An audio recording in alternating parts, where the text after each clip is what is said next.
7,000-ton Filipino ship entered the floating dock today. It broke its tail shaft and wallowed in high seas off Port Macquarie before being towed back to Sydney. The ship will stay in Newcastle for at least the next 10 days. A new intermediate tail shaft is already being manufactured in Sydney and will be fitted next weekend. Although the contract is a small one, it's much needed work for the dockyard's repair division. Well, it's essential. We're chasing work all the time, and to survive we've got to keep bringing ships to Newcastle. It's only a small contract. Do you think there'll be any spin-off repair work? Well, there's already some spin-off. There's a small amount of damage work and there's additional painting to be undertaken during this docking. Whatever we can get, we're very grateful to receive.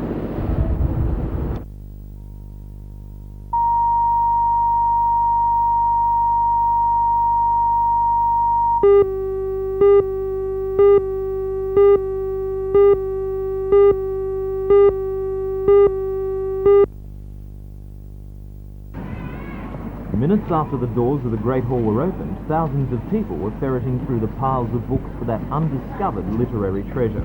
The Friends of the University spent the last 18 months collecting more than 20,000 volumes for sale. Books on almost every conceivable subject are available, from children's stories or Mills and Boon romance to philosophy or witchcraft. The Society first organised the book fair in 1983, and it proved a resounding success, raising $23,000 for new student housing. This sale looks like raising even more, partly thanks to a slow auction of rare books. For example, Leichhardt's Journal of an Overland Expedition is expected to fetch at least $900, and Sir John Forrest's Explorations in Australia has a reserve of $750. The sale continues each day until next Saturday.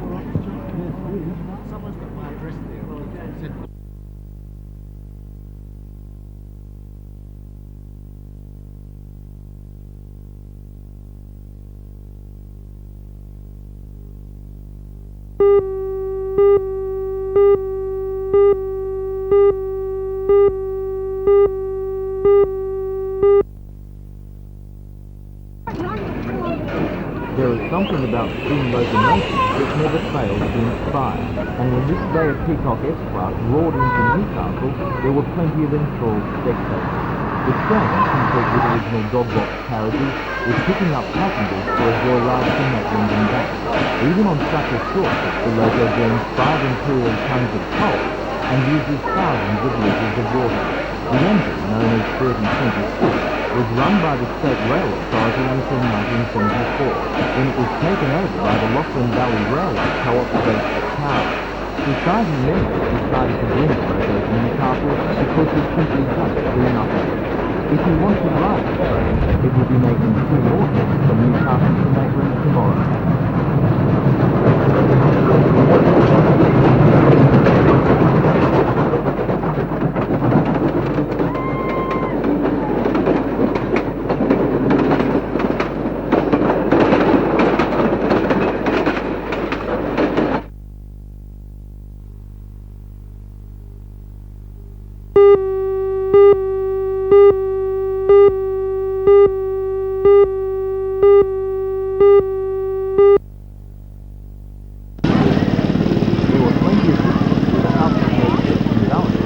Attracted by stalls selling a variety of handmade goods and by the children's rides.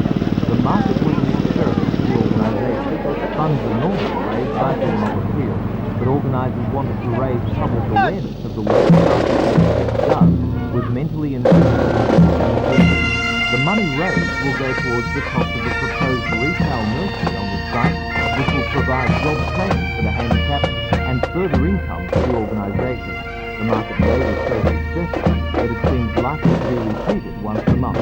At Rathmines Park, the annual Lake Macquarie Bushfire Brigade Field Day was held. The competition attracted a number of visitors, including brigades from Duffy Forest and Brisbane. The events give volunteers a rare opportunity to sharpen up their firefighting techniques before the summer onslaught. The Lake Macquarie Brigade were competing for the next year, and it was won for the 2nd year in a row by YE. Topping the visitors' point score was the Lemon Tree Passage Brigade.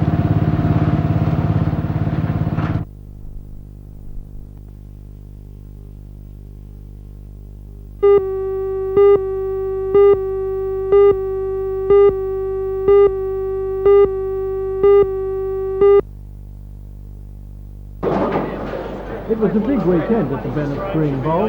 On Saturday it was the official opening, and then yesterday it was the centre final for the South Pacific Classic. A large field competed in the event, from which one man and one woman would win a spot in the South Pacific Classic in August. In the men's, Maitland's Malcolm Horsley followed up a win in last weekend's Gosford Open with an impressive win yesterday.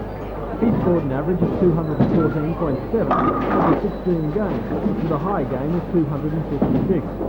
In the women's, Norma Brown of Sydney bowled her way into the final of the Classic with an average of 111.7 over 10 games.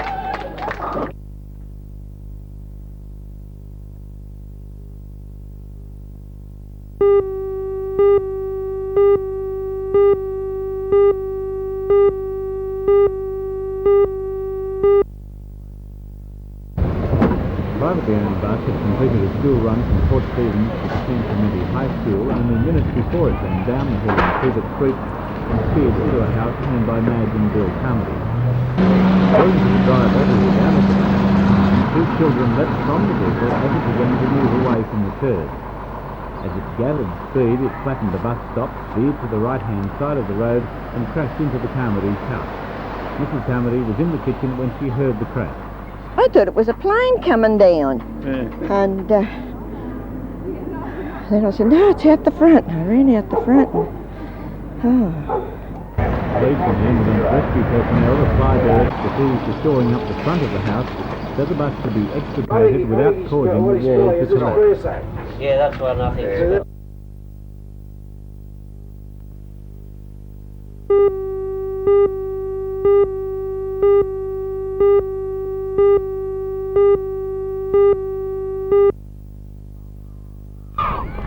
Barnsley and the Green started the underdogs in the match against Wallsend at Wallsend Park.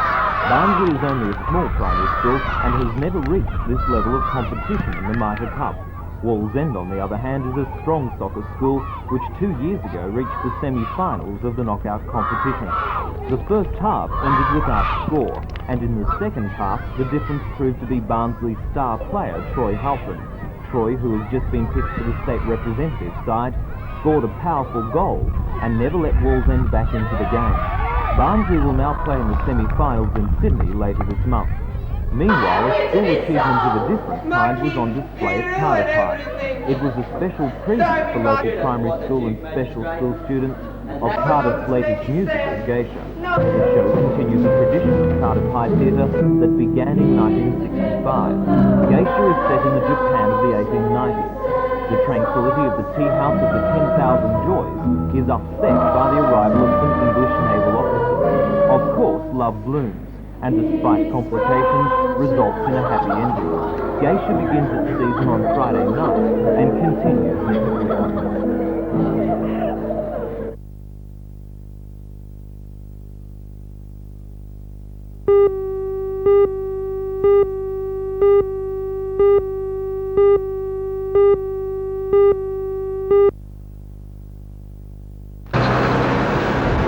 Is made up of an Englishman, a German, a Japanese, 2 Americans and 1 from Hong Kong.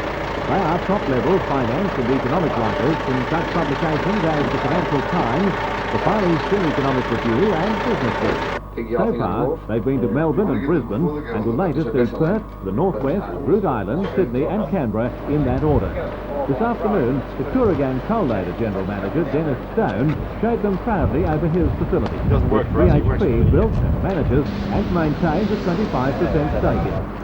While the journalists have not had long to find answers yet, I asked freelance American writer Roger Stritney what questions he'll want answered. From the U.S. standpoint, we tend to have oil companies and coal companies. The U.S. companies, our U.S. companies that tried to diversify into minerals just met with nothing else but disaster. I mean, Arco, Atlantic Richfield just sold Anaconda, and there has been a major restructuring of, well, oil companies, U.S. oil companies. And yet BHP has jumped into this. And, yes, and they're going the other way. And you're going to find out why. That's right. That's one of the questions I have. Thanks very much.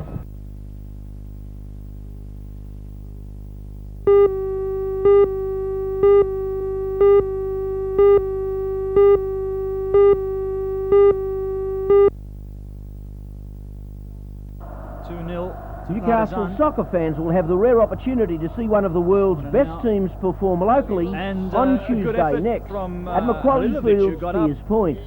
The team, the pride of Yugoslavia, are of course Red Star Belgrade, a team that has won so often it's expected to win or at least do well year in, year out within its premiership and cup matches. The team are Yugoslavian champions on no less than 15 occasions. Cup winners 11 times. Not only does their record read well for home country championships, but they've won international tournaments all over the world. It's a match that certainly should not be missed.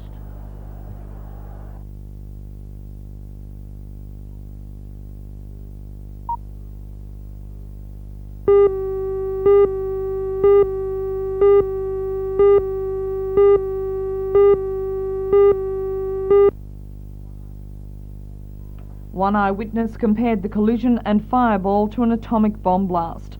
Flames leapt 30 metres into the air and black smoke caused by diesel fuel burning filled the sky. The two freight trains collided head-on under a highway bridge. The heat was so intense, one lane of the road collapsed. Railway and rescue workers searched through the wreckage trying to recover the remaining 2 bodies of the 5 crewmen killed.